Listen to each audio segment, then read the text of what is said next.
दिल्ली में पीएम नरेंद्र मोदी से मिले सीएम योगी। करीब 1 घंटे तक हुई मुलाकात। कैबिनेट विस्तार और एसआईआर को लेकर चर्चा की संभावना।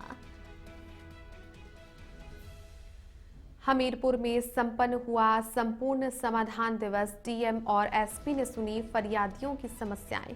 किसानों और महिलाओं की समस्याओं का त्वरित होगा निस्तारण। बीजेपी के नवनियुक्त प्रदेश अध्यक्ष का गोरखपुर दौरा। पंकज चौधरी का एयरपोर्ट पर हुआ भव्य स्वागत। कार्यकर्ताओं ने किया उत्साहपूर्ण स्वागत। उन्नाव में धर्मांतरण विरोधी प्रदर्शन। बजरंग दल ने पुलिस तक जुलूस निकाला। धर्मांतरण बंद करो और हिंदू समाज जागो के लगे नारे।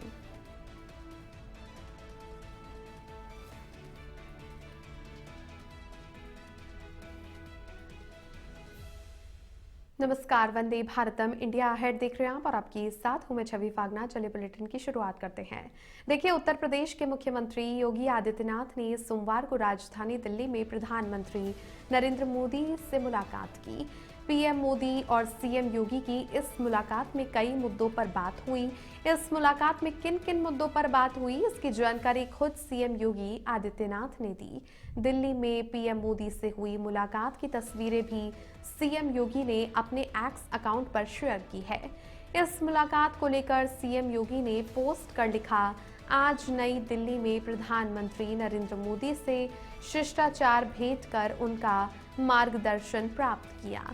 आपका पाथेय नए उत्तर प्रदेश की विकास यात्रा को और अधिक गति प्रदान करने हेतु सदैव नवीन ऊर्जा का संचार करता है। अपना बहुमूल्य समय प्रदान करने हेतु हार्दिक आभार। जानकारी के अनुसार पीएम मोदी से हुई सीएम योगी की मुलाकात करीब 1 घंटे चली और इसी दौरान कैबिनेट विस्तार और एसआईआर को लेकर के भी चर्चा हुई। इसके साथ ही सीएम योगी ने यूपी में होने वाले कैबिनेट विस्तार को लेकर भी प्रधानमंत्री के साथ चर्चा की। यूपी के मंत्रिमंडल विस्तार में क्षेत्रीय और सामाजिक समीकरण का विशेष ध्यान रखा जाएगा।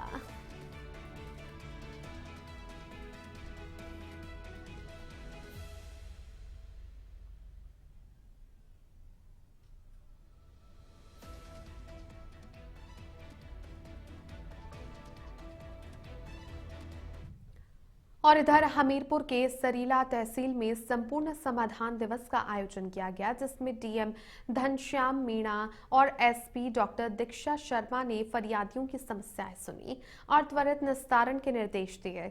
उन्होंने खासकर किसानों और महिलाओं की समस्याओं को प्राथमिकता से हल करने का आदेश दिया।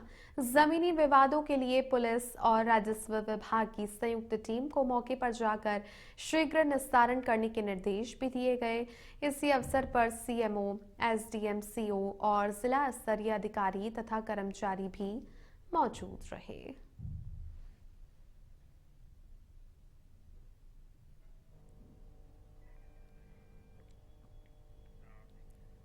देखिए, उत्तर प्रदेश बीजेपी के नव नियुक्त प्रदेश अध्यक्ष पंकज चौधरी अपने पहले गोरखपुर दौरे पर पहुंचे। एयरपोर्ट पर पार्टी के वरिष्ठ पदाधिकारी, जनप्रतिनिधि और बड़ी संख्या में कार्यकर्ताओं ने उनका भव्य स्वागत किया।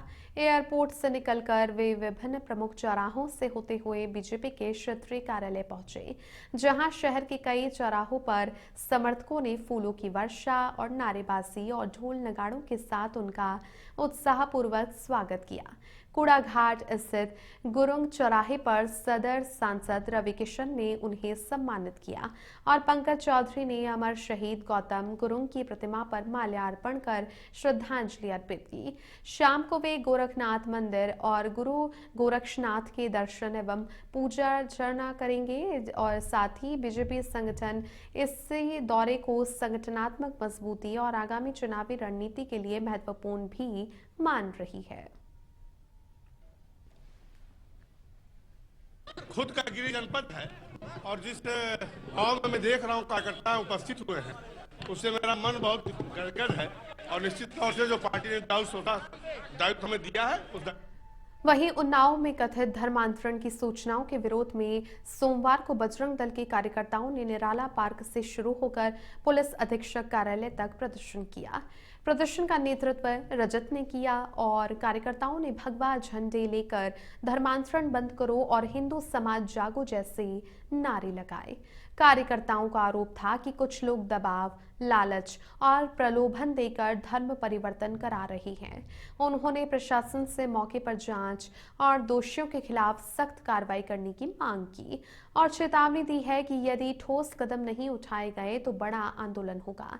पुलिस ने जुलूस के मार्ग पर बल तैनात किया और कार्यकर्ताओं से शांति बनाए रखने का आग्रह किया। बजरंग दल ने कहा कि धर्मांतरण से समाज की एकता और धार्मिक आस्था पर खतरा है, विशेषकर कमजोर वर्गों को निशाना बनाकर ये सुनियोजित किया जा रहा है। अवैध रूप से चल रहे चर्च के संज्ञान में जो है हम लोगों ने वहां पर कार्रवाई की मांग की थी। जो प्रशासन ने वहां पर हम लोगों से बोला था कि हाँ आपको कार्रवाई की जाएगी, मगर वहां पर कोई भी जो चला रहा था चर्च उसके खिलाफ कोई भी ना कार्रवाई की गई, ना ही कोई गिरफ्तारी हुई। उसी के संदर्भ में आज हम लोग इस हिसाब से मिले हुए हैं। और बिजनौर से खबर है, जहां पर स्योहारा थाना क्षेत्र के गांव हल्दुआ माफी में रिश्तों को शर्मसार कर देने वाली घटना सामने आई है, जहां छोटे भाई ने अपने बड़े भाई की हत्या करवाई। मृतक गन्ना सेंटर से ट्रैक्टर लेकर घर लौट रहा था कि आम के बाग के पास पहले से घात लगाए बदमाशों ने उस पर फायरिंग की और मौके पर उसकी मौत हो गई। पुलिस ने पोस्टमार्टम करवाया और कुछ ही घंटों में ही मामले का खुलासा करते हुए नगीना थाना क्षेत्र से दोनों शूटर विनीत और अमजद को मुठभेड़ के बाद गिरफ्तार किया, जिनके पैरों में गोली लगी और उन्हें अस्पताल में भर्ती करवाया गया। पूछताछ में बदमाशों ने बताया कि दुष्यंत ने 4 लाख रुपए देकर अपने भाई की हत्या कराई, क्योंकि राहुल नशे का आदी था और दुष्यंत को जान से मारने की धमकी देता था। दुष्यंत को भी पुलिस ने गिरफ्तार कर लिया है। कालाखेड़ी पुल के पास आज एक पुलिस मुठभेड़ हुई है, जिस संबंध में अवगत कराना है कि 2 अभियुक्त मोहम्मद अमजद व विनीत, जिनके पास से 3 खोखा कारतूस तथा 3 जिंदा कारतूस बरामद हुए हैं और साथ ही पल्सर 220। इनसे पूछताछ पर पता चला कि आज स्योहारा में एक राहुल पुत्र सतपाल की जिसकी हत्या हुई है, उक्त कृत्य भी इन्हीं दोनों व्यक्तियों द्वारा किया गया था। इनके द्वारा बताया गया कि मृतक राहुल के भाई दुष्यंत द्वारा इनसे 4 लाख रुपए में तय किया गया था। बिजनौर जनपद के सिवारा क्षेत्र में कल राहुल नाम के युवक की गोली मारकर हत्या कर दी गई थी। इस मामले में पुलिस ने 2 शूटरों को गिरफ्तार किया है। पुलिस की शूटरों के साथ नगीना क्षेत्र में कल मुठभेड़ हो गई, जिसमें शूटरों के पैर में गोली लगी। दोनों शूटरों से जब पूछताछ की गई तो चौंका देने वाला मामला सामने आया। पुलिस के अनुसार राहुल की हत्या उसी के छोटे भाई दुष्यंत ने कराई थी। इस हत्या के लिए दुष्यंत ने दोनों शूटरों को 4 लाख की सुपारी दी थी और एडवांस में 2000 रुपए दिए थे। बाकी पैसा घटना को अंजाम देने के बाद देना तय हुआ था। यह भी बताया जा रहा है कि दुष्यंत और राहुल के बीच काफी समय से मन विवाद चल रहा था। मन मुटाव के चलते राहुल दुष्यंत को मारने की धमकी दे रहा था। राहुल उसकी हत्या न करा दे, इससे पहले ही दुष्यंत ने राहुल की हत्या का योजना बनाई और दोनों शूटरों से मिलकर इस घटना को अंजाम दिला दिया। पुलिस ने राहुल के भाई जो मुख्य आरोपी है उसे और दोनों शूटरों को गिरफ्तार कर लिया है। बिजनौर से और देखिए, सीतापुर के नैमिषारण्य थाना क्षेत्र के ग्राम अजीजपुर में जमीनी विवाद को लेकर दबंगों ने पिता पुत्र पर जानलेवा हमला कर दिया।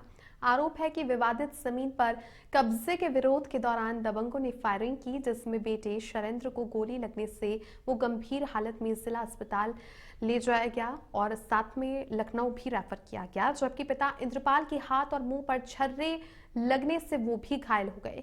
जानकारी के अनुसार राजेश गुप्ता ने जमीन खरीदी थी, लेकिन बेनामी से अधिक जमीन पर कब्जा करने के इरादे से वो करीब 50 लोगों के साथ दीवार निर्माण कराने पहुंचा था। विरोध करने पर विवाद हिंसक हो गया। पीड़ित पक्ष का आरोप है कि कब्जा करने वाला पक्ष प्रभावशाली है और उसमें ग्राम प्रधान का भाई भी शामिल है। घटना की सूचना पर एडिशनल एसपी दक्षिणी दुर्गेश सिंह और सीओ मिश्रिक नेहा त्रिपाठी पुलिस बल के साथ मौके पर पहुंचे, जहां पर गांव में अतिरिक्त फोर्स तैनात की गई। पुलिस का कहना है कि तहरीर मिलते ही मुकदमा दर्ज कर आरोपियों की गिरफ्तारी के लिए कार्रवाई की जा रही है। ग्राम अजीजपुर में जमीनी विवाद को लेके 2 पक्षों में, जिसमें एक पक्ष शैलेंद्र का, दूसरा पक्ष राजेश गुप्ता का, इसमें आपस में मारपीट हुई है, जिसमें राजेश गुप्ता के पक्ष द्वारा शैलेंद्र पे गोली चलाने का भी आरोप है और इसमें शीघ्र ही तहरीर प्राप्त की जा रही है। अभियोग पंजीकृत किया जा रहा है। चिकित्सकीय परीक्षण हेतु CSC से जिला अस्पताल के लिए रेफर किया गया। डॉक्टर से वार्ता में ये बताया है कि इनकी हालत। बुलंदशहर के मामन रोड स्थित नीमखेड़ा फ्लाईओवर के पास जमीनी विवाद में एक युवक की पीट कर हत्या का मामला सामने आया है। वरिष्ठ पुलिस अधीक्षक दिनेश कुमार सिंह ने बताया कि गांव नीमखेड़ा के पास स्थित एक बाग को सुफियान और अकरम खरीदना चाह रहे थे, जहां अन्य खरीदारों को लेकर विवाद चल रहा था। इस दौरान दोनों भाई बाग पर पहुंचे, जहां कुछ लोगों ने उन पर हमला कर दिया। इस हमले में सुफियान की मौके पर ही मौत हो गई, जबकि अकरम मामूली रूप से घायल हो गया। दोनों मृतक और घायल हाजी वाहिद के पुत्र हैं, जो कि पूर्व सदर विधायक हाजी अलीम और ब्लॉक प्रमुख मोहम्मद यूनुस के रिश्ते में भाई बताए गए। पुलिस के अनुसार अकरम के पास एक लाइसेंसी पिस्तौल थी, जो कि फिलहाल बरामद नहीं हुई है। फिलहाल पुलिस पूरे मामले की जांच में जुटी हुई है।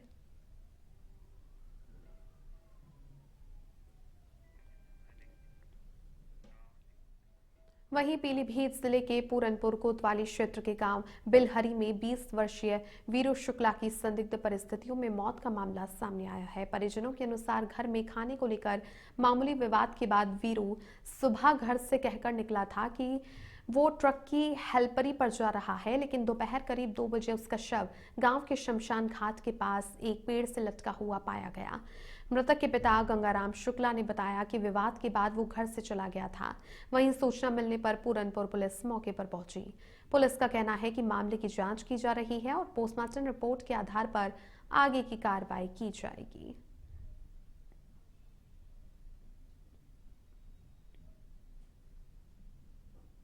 के चकिया से खबर है, जहां पर खाद्य निरीक्षक चकिया का एक ऑडियो सोशल मीडिया पर तेजी से वायरल हो रहा है। ऑडियो में खाद्य निरीक्षक मनोज कुमार गौंड की आवाज बताई जा रही है, जिसमें केशरी किराना स्टोर के मालिक से सीज किए गए माल को बेचने की बात कही जा रही है। जिला खाद्य सुरक्षा अधिकारी कुलदीप सिंह ने बताया कि मामला संज्ञान में आ गया है और सीज माल को बेचे जाने का प्रयास गंभीर अपराध है। विभाग ने कहा कि मामले की जांच कर दोषियों के खिलाफ कड़ी कार्रवाई की जाएगी। हालांकि इंडिया अहेड इस वायरल ऑडियो की पुष्टि नहीं करता।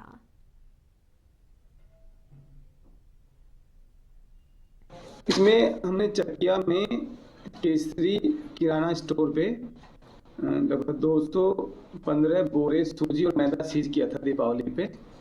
तो हमें सूचना मिली थी कि उसने शेयर खो लिया है, उस पर कार्रवाई की गई है। लेकिन यदि विभाग का कोई अधिकारी जो आप वीडियो में दिखा रहे हैं, उसमें हमारे फूड इंस्पेक्टर मनोज कुमार गौंड की आवाज़ है और जैसा आरोप लगा रहे हैं कि उसने पैसा लिया है, तो इसकी हम जांच करेंगे और ये विभाग की शुचिता के खिलाफ है।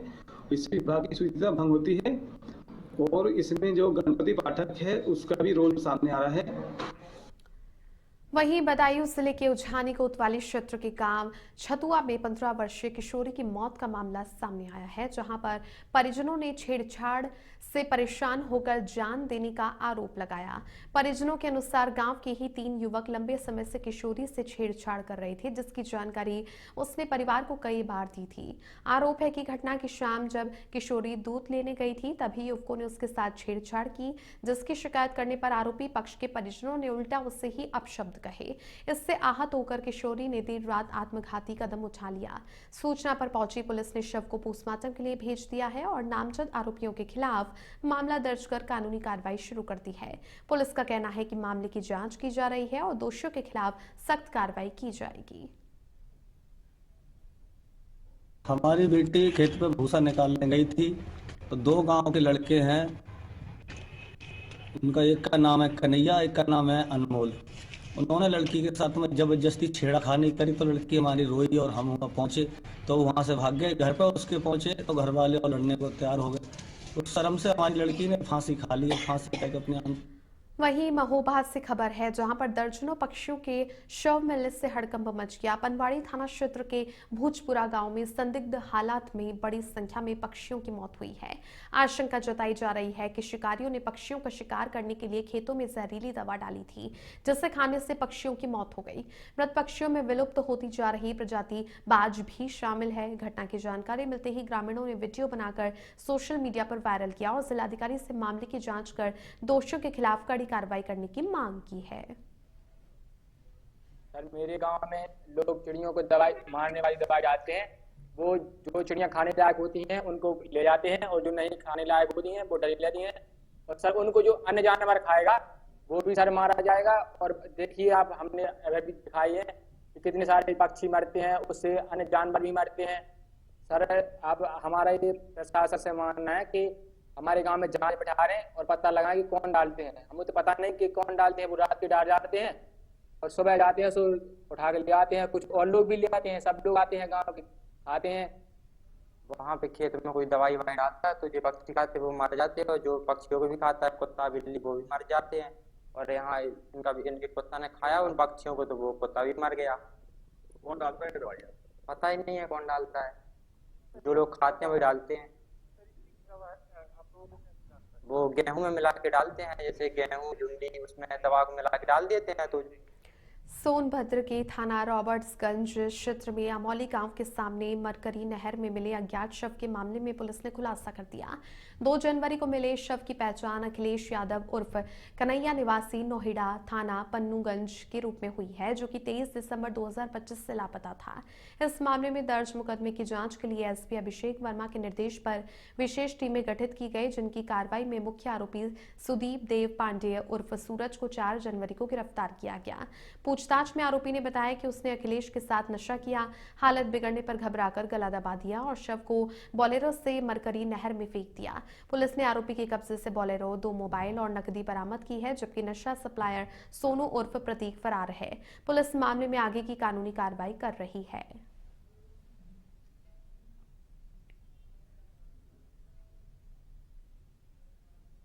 हमारी टीमों ने बहुत मेहनत की, तमाम सीसीटीवी फुटेज देखे, इलेक्ट्रॉनिक साक्ष्य खंगाले। बहुत सारे चीज़ों को देखने के बाद फिर जो है उसमें जो नामजद अभियुक्त था सुजीत देव पांडे और सूरज पांडे, ये नरोत्तमपुर पन्नूगंज का ही रहने वाला है। इसको जो है हिरासत में लिया गया। हिरासत में लेकर जब इससे कड़ाई से पूछताछ की गई तो इसने जो है।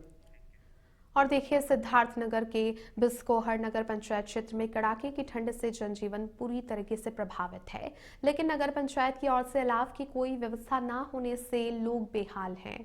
ठंड से सबसे ज्यादा परेशानी गरीबों, मजदूरों, रिक्शा चालकों, ठेला व्यापारियों और राहगीरों को हो रही है, जो कि खुले में ठिठुरन को मजबूर हैं। समाज सेवी राजा अंसानी ने बताया कि हर साल प्रमुख चौराहों, बस स्टैंड, अस्पताल और बाजारों में अलाव की व्यवस्था की जाती थी, लेकिन इस बार नगर पंचायत की लापरवाही साफ दिखाई दे रही है। ग्रामीणों का आरोप है कि ठंड से बचाव के लिए शासन से बजट जारी होने के बावजूद उसका सही उपयोग नहीं किया जा रहा है, जिससे खासकर रात के समय हालात और भी गंभीर हो जाते हैं। महोदय, मैं आए दिन सोशल मीडिया पर बिस्कोहर नगर पंचायत में जो ठंड के महीने में काफी अलाव का व्यवस्था नहीं हो पा रहा। 2-3 चौराहे पर बिस्कोहर नगर पंचायत में अलाव का व्यवस्था हो रहा है। जो सरकार द्वारा बजट आता है नगर पंचायतों में, कस्बा में, गांव में, शहर में, जिला में, वो कहीं ना कहीं बजट सरकार के नाम पर अलाव का नाम ले लिया जाता है। ये तो जहां लकड़ी ऐसे नामों पर लगाया जाता है और सिर्फ फोटोबाजी होता है और दिखा दिया जाता है। और चलिए, इस बुलेटिन में फिलहाल के लिए इतना ही। आप देखते रहिए इंडिया अहेड, वंदे भारत।